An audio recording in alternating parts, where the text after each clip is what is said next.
Harry.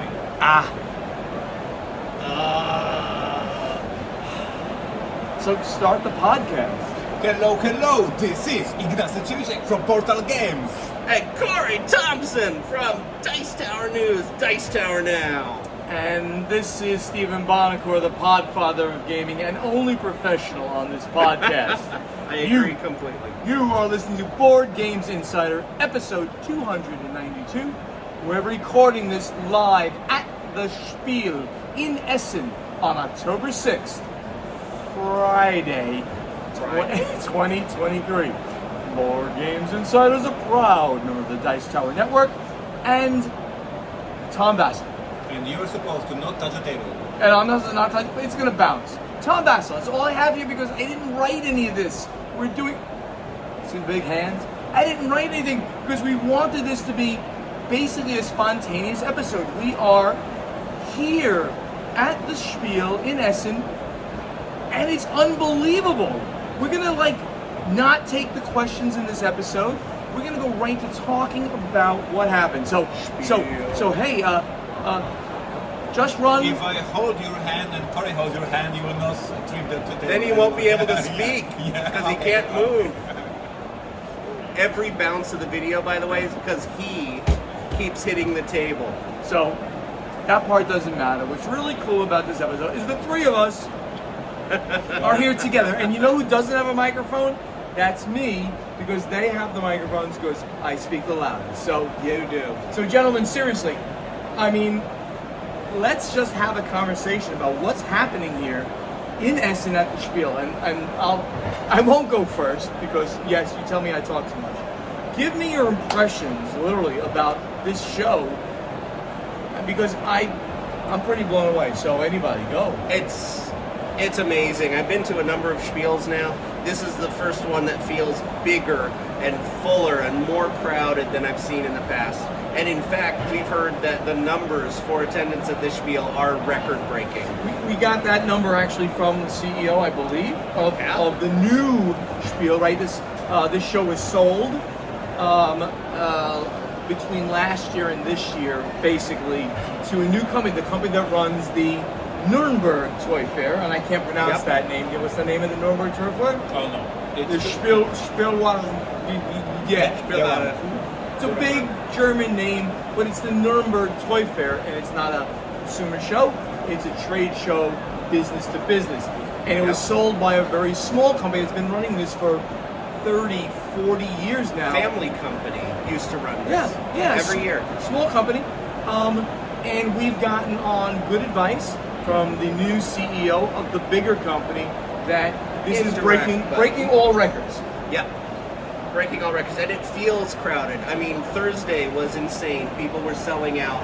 There was so high in attendance, and today, Friday, it's even more insane. Getting stuck in these sardine together crowds. It's crazy. I mean, it's like if you have to go we're in Hall 3. This is the largest hall. We'll talk about the rearrangement of the halls, which is one of the most interesting, different things that happened this year. You got to go from Hall 3 to Hall 6. You are going to take some time getting there because of the massive number of people here, plus the fact that things are so big here versus any other convention you've ever been to. So let's put it in perspective that Thursday was always a day when only the hardcore geeks come to the asset, because to be on Thursday you have to take free from work on Thursday and Friday. Right. So only the hardcore fans come on Thursday. Then on Friday you have those who decided to get off the work on Friday. And then on Saturday you have the all families. And this Thursday felt like Saturday. There were so many people in the halls. Oh man. Friday was even bigger. Yeah. And on Saturday I'm going home. I'm escaping. Oh, I know. And just a quick shout out, one of the big releases was Apiary by Stonemaier Games. And the Apiary line went out of their booth and down the hall, and they actually had to have Spiel manage their line. So let me go further.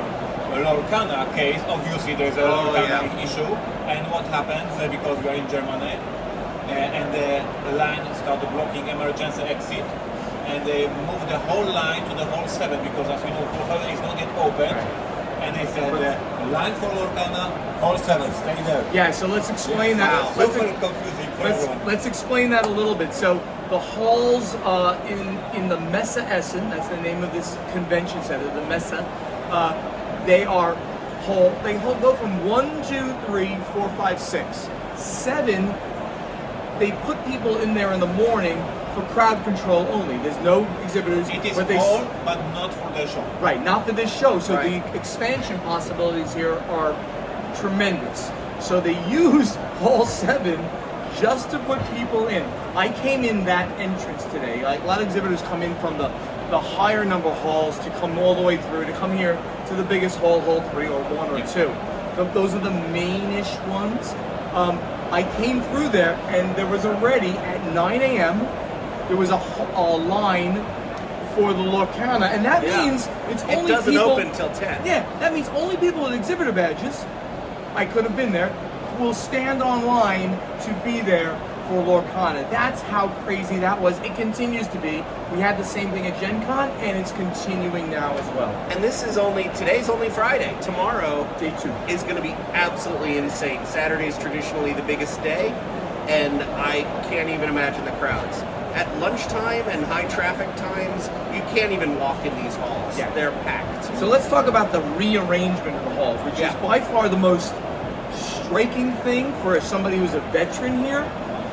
They took the halls and they, let's say, themed. But when I say theme, I mean by type of games that the company sells. Let's lead in by saying that traditionally all the halls have always been kind of the same.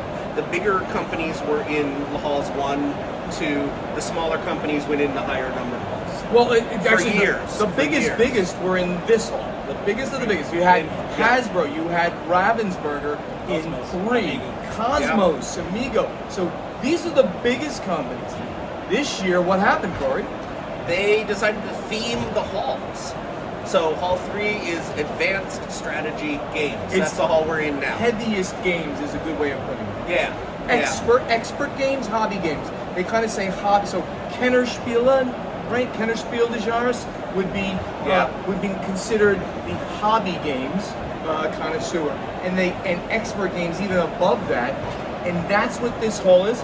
Portal Games is in this hall because that's kind of your bread and butter, the things that you do the most of, right? This is by far the most crowded of the halls. By far the most crowded. Indie Boards and Cards is here. Once again, put it in a context, because we are on Thursday, Friday, the geeks arrived. I guess on Saturday, And the geeks are going after Saturday, the most crowded will be hall number 1 or 2.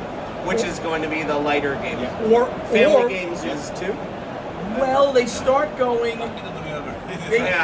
They start kind of there, but all the family games are really in the 5 and 6. So some of the biggest companies, Ravensburger and Cosmos and Amigo, they're all there with these gorgeous booths and huge fields of tables for people to play in their games. It really looks pretty out there. There's a manufacturer's hall. There's a family games hall. There's a German language hall. Role-playing games and miniatures. Role-playing games and miniatures.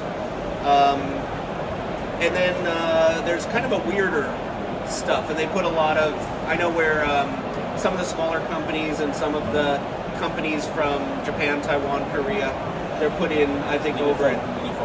Yep. And there's a Galleria that is a huge corridor that connects everything, almost everything, Right. and has all the food trucks. And that's the layout, right? The Galleria is the center part, 3 being the biggest, 1 and 2 are on one side, and then 4, 5, 6, and then 7, which is not used, but they use it to stage people. That's the general layout, but the way they changed it with all the companies, everybody's a little confused, but in the end, everybody is super confused. To be fair, I think the publishers are confused. Exactly. Because they're used to a certain layout. And I think the public's doing all right. But generally, I think that the reception to the whole thing has actually been pretty good. That people kind of like all the different things that are going on. I think the idea is amazing. I think it's a good idea. And after a year or 2, I will love it. This Essen is super confusing. I was literally lost going to the restroom, which is not the best moment in your life to get lost. You don't want to get lost. Especially these restrooms, which are very few and far between. Unlike in Gen Con, you see oh, there's a restroom there in the back. There's a restroom there. There's a restroom there. Here, They're not well labeled. Because Portal Games kept the hall. We are again in the hall number 3, but we are exactly opposite of the hall, which takes something on my mind. Like I'm totally lost. It is pretty But, wild. I got to pretty be lost honestly as well. serious, I think it's a good decision. Yeah. And in the long run, it will be very good. Yeah. The thematic arrangement really, I think, helps the attendees tremendously and separates them out for what their likes and dislikes are. Right. So what kind of news, maybe? I mean, that's the next thing to talk about. We need to talk about the app. Because The app is from my great. position is the first time we have something in our industry that the convention has a dedicated app. This app is very interesting. We'll talk about it in a moment. And little prediction, in 2 years we'll have all Gen Cons and all this having that because it is so useful for the Now, attendees. to be fair, we've had an app for Gen Con, for Gamma, for all of these. They're usually an app running off of Eventbrite or something like that. But I will say that the Spiel app is the best I've seen. Yeah. It is so amazing. You can mark what publishers, what games, what you're interested in. It'll show you maps of what halls they're in.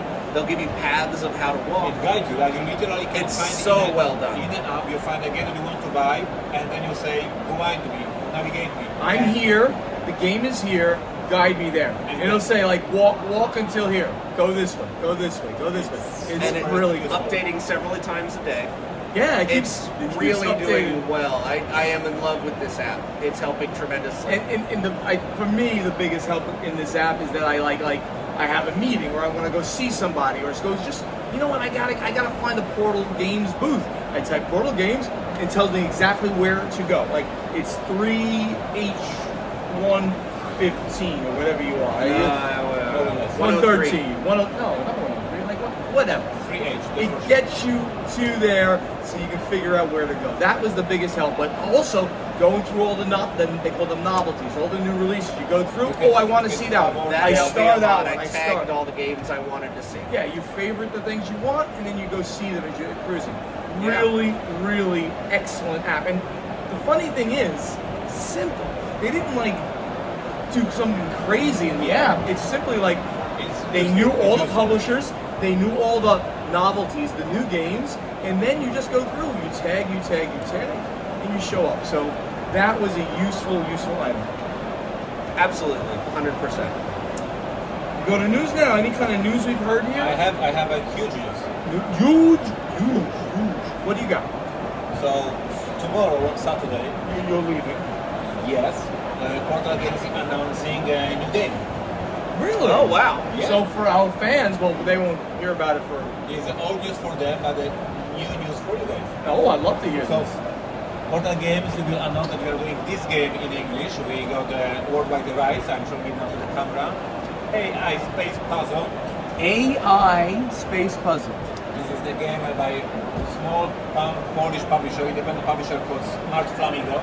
I played the game, I loved it, and I said I need it in my catalog. And we had a contract, we have a right for the whole world. This is the game designed by the same duo who did Gutenberg. Oh, wonderful. Release. Wow. And this one is a small box, very good price. This is a deduction game, a cooperative deduction game. You are an astronaut. Players are astronauts, and one of the players is the AI. There is a problem on your spaceship, and AI knows the problem, but lost the way to communicate with the humans, and just gives them small signals. Oh, that's So, cool. 3 or 4 That's players really are cool. astronauts, and AI will give the instructions. And to give instructions, it has only the tokens with the weird icons. Oh, And with these weird icons, it gives the instructions and tells players where they should go, what they should do in this location. Very fun game. If you like deduction, if you like cooperative games, I'm very proud. It will release in America in quarter 2 or quarter 1 because the game is almost ready. Pay attention. AI Space Puzzle, super fun game. That's That how- is my news. I saw that you had it for sale here. Yeah, because But you're distributing sort of for them right now. So we have this. We are helping them with the first print run of the game because it's the first print run of the game. We're helping them, and then We're getting an unboxing here. the next year we will have a. I just want to show you. I gotta close the thing that says There is- low battery. There is 40 scenarios that you can play, and there are these ridiculous funny token that you get, and you have to figure out what's going on, what the AI tries to tell us. Fun stuff. That was my news. What's your news? Oh, that's an interesting segue. So, Corey, what's the news you found out about? Well, I'm not going to take it straight because we have limited things that we can read on here because there's no real internet in here. But I can tell you that a lot of the talk around here is that Spiel Essen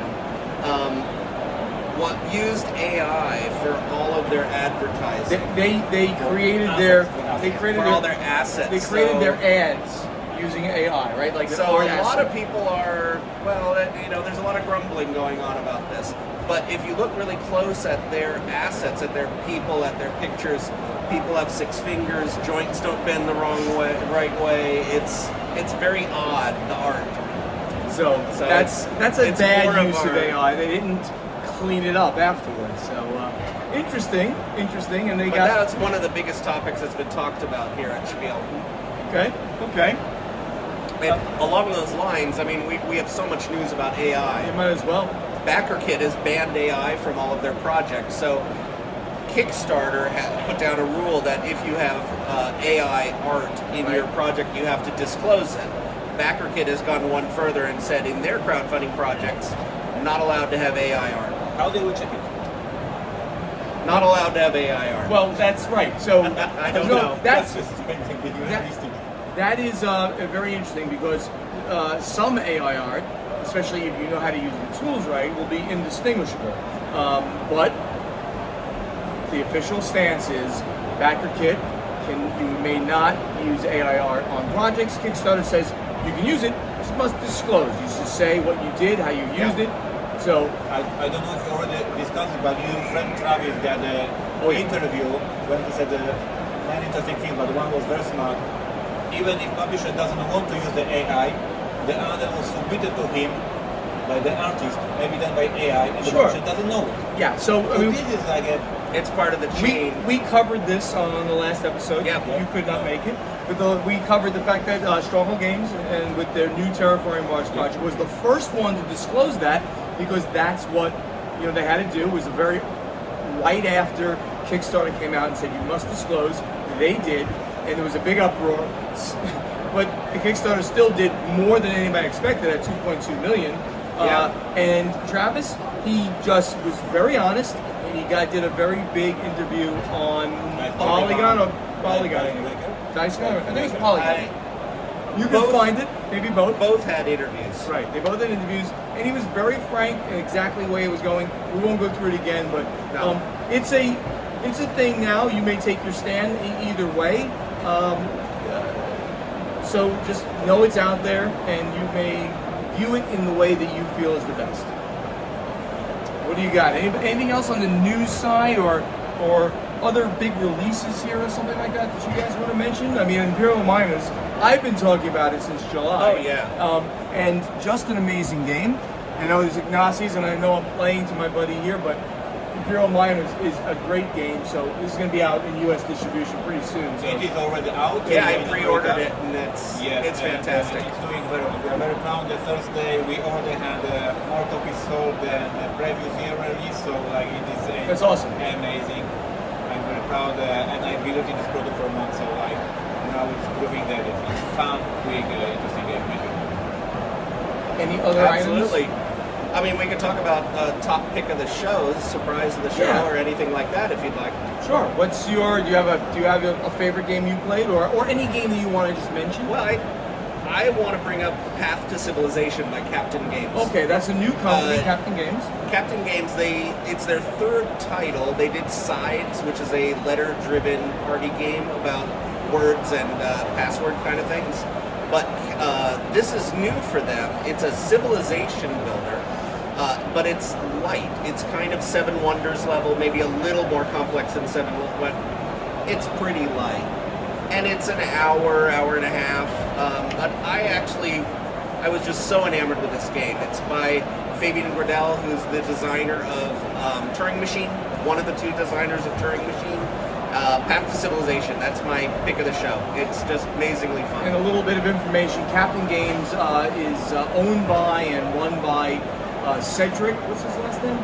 forgot his last name. One of the founders of Repos. Right? He was one of the founders of Repos who sold his company to Asmodee, and because he doesn't know how to stop working, unlike me, was stop working. Really? He had to start his. I don't own a publishing company. He had to start another publishing company, Yep. Captain Games, and their booth looks great. They're all wearing captain's hats, and they're demoing all of their games. There are 3 games now, but they all came out this year. So this is a brand new company, first time. Yes, and that's my call-out game, Path Yes. of Civilization. Yeah.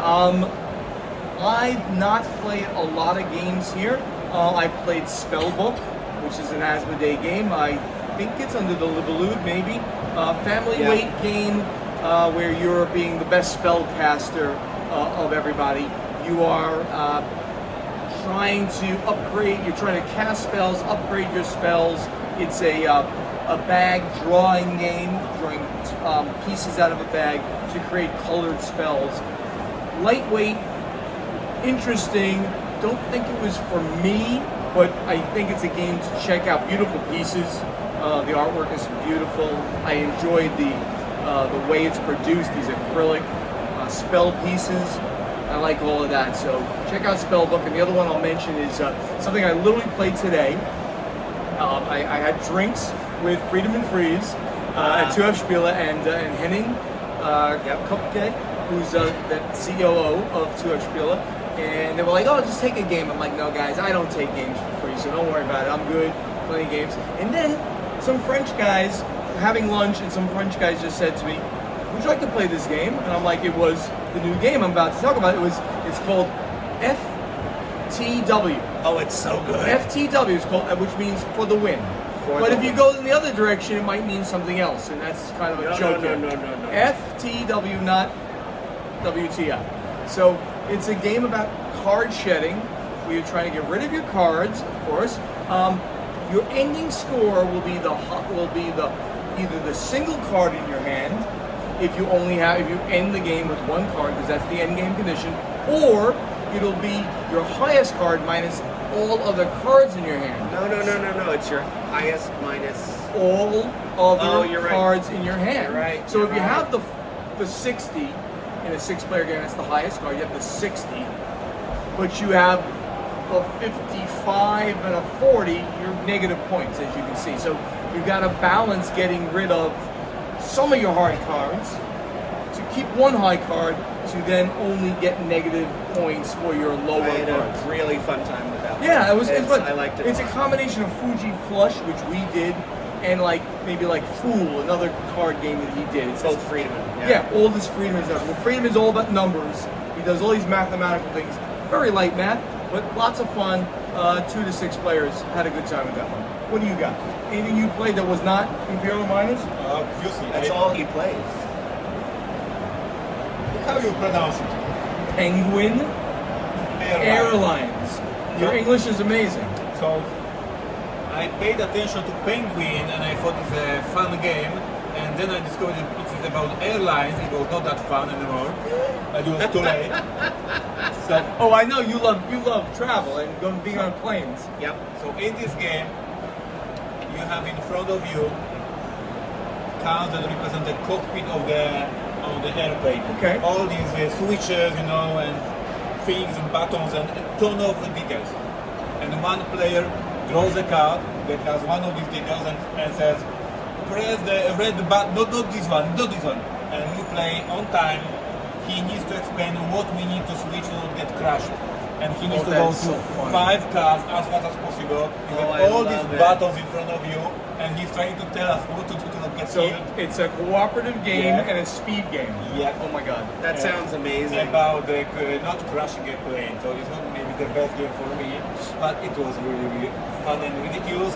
This is from the small publisher, as in many cases in Essen. Yeah. Pero Loco Games. Never heard about them before. Where are they from? I don't know. It's just one of these small games from the small independent publishers. Maybe Spain or Portugal. Looking at the name Yeah. of the illustrator and the author, the Javier designer. Martinez, Jesus Fuentes.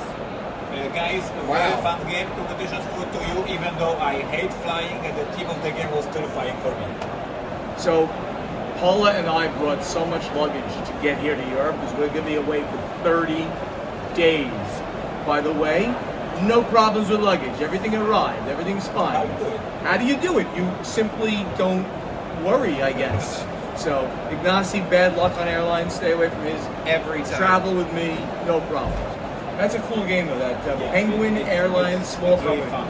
That sounds really good. Anything else we got? We can wrap this up early because this is an Essen preview. A Energy from Essen episode. Well, you want to say anything about the meetup that we had? Oh, that's a great thing. Yeah. Oh, thank you for reminding us. Literally an hour or so before this, we had a Board Games Insider meetup. The first time that all three of us were together for a meetup. This is the first time all three of us in the same location to record the podcast too, right? Yeah, I think Right? so. We had, what did we have? About 20 people show up over the course of the whole time. Yeah. Ignacy provided nothing for this. He barely provided the booth. We did not have a table. Do you know how We did much not the have booth cost? chairs. Do you know how much the booth cost?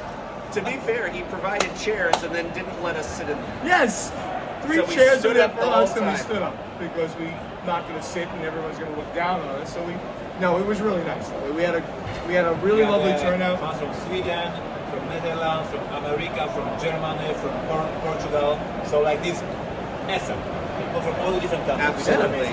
Yeah, that really was great because literally, like, so many of the European countries were represented here and spoke to us, and then a bunch of people from America, some of my friends, like people that I've just known over time, they showed up. I didn't expect them to. They see me at like every American convention, but they showed up too. It was great, and of course, I was presented with a wonderful beer by a gentleman from the Netherlands. And Can we have it on the record that I passed the cookies to you as I was asked? Belgium. Oh, he was from Belgium because I said I was going to Antwerp. Thank you, and I'm sorry. Can we have on the record that I passed the cookies to you as requested that you got the cookies? He did, yes, on record. Ignacy handed me cookies from one of our fans. Said, "Please give this to Bonacore," and they were Stroop waffles, Which are your happened to favorite. be my favorite cookie. But the gentleman from Belgium gave me an Abbey Ale, and it was amazing. You know why I know it was amazing? Because I just drank it with Matt Fantastic in Hall 4. He's at the Gamma booth. Matt Fantastic's on the board of Gamma. He's actually a voice of reason, even though he's a nut. He's a voice of reason on the Gamma board. And he said, "You have beer in there." I'm like, "Yeah." So I gave him. He goes, "Let's drink it." I'm like, "Well, it is warm." He goes, "We're in Germany. Just drink it." So be We it. poured some beer for Matt and I and other people hanging out there. So thank you very much. I forgot your name. I apologize, but the beer was amazing. I rated it a 4.5 on my Untapped app. Seriously. Thank you for listening. Thank you for being awesome fans. Thank you for everyone who approached me or you guys and said nice things because it's super kind of you when you approach us and shake hands and say something. Absolutely. I love it every time. Thank you for I've had a number of people come up and just say really nice things about me joining the Board Game Insider team. So coming to the Dice Tower booth, saying hello, it was all great. We appreciate your internship here. We'll maybe thank promote you to a full-time staff member need me to- at some point. You need me to get you coffee? Yes. now or Well, something? thank you for offering because I would never ask. That would be be nice to do that. But if you're gonna, if you get one for yourself, get one for do me. you know the show What We Do in the Shadows? Oh, it's the best show. He wants to be a vampire. What's his name? Am I your thrall? No, Guillermo. Guillermo. You're out, Guillermo. You will be. We'll make you a vampire. One day you'll be a podcaster. Look at the grief I get. You know that I do a weekly podcast and have not missed a week in like 3 years. Guillermo, get me my coffin, Guillermo. I love that show so much. The abuse Oh. site. So one of these days, if I'm a good little boy, I You get my might- name in the intro. You might get your name in the intro at some point. Not yet. But not yet. We might make you a vampire or a podcaster at some point. Everybody, thank you for listening. Thank you for watching out there on the YouTube channel, the Podfather Gaming. We do really appreciate you. We hope to see you again soon. We'll keep listening to the podcast. Thank you. You know how to shut down the video right now? Yes, I'm going to do it like this. Special effect. Don't touch my butt, Corey.